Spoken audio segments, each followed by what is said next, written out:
All right, so now we're going to talk about symmetry.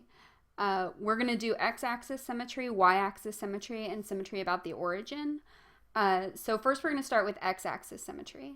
A graph is symmetric about the x-axis if for all xy on the graph, x comma negative y is also on the graph. So let's consider the point that I labeled on the axis here, 2, 3. If we want to reflect this about the x-axis, we are going to go down from the first quadrant to the fourth quadrant. And so that's going to put us here, and that point is the point 2 comma negative 3. So that's what we mean by x-axis symmetry. And so now this graph is a graph that we want to keep in our head just to remind us what x-axis symmetry is.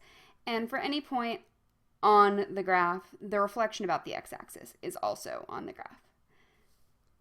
Now, instead, if we're talking about y-axis symmetry, the definition is going to be very, very similar.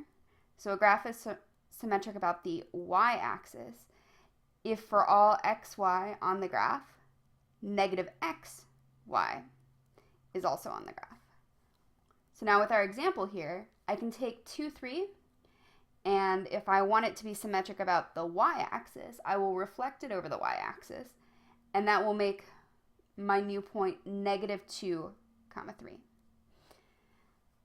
And so now here's the graph that you want to have in your head to remember y-axis symmetry. For any point that I have on this guy, the point reflected about the y-axis is also on the graph. So this graph is symmetric about the y-axis. Our third kind of symmetry is symmetry about the origin.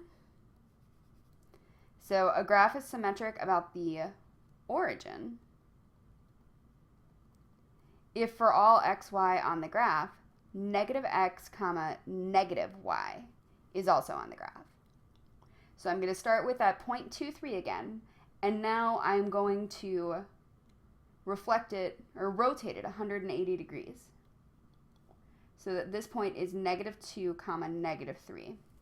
And you can actually think of that as being reflected about the x-axis and then the y-axis, or the y-axis and then the x-axis. That'll get you the same thing. And now here's the example you want to keep in your head for origin symmetry.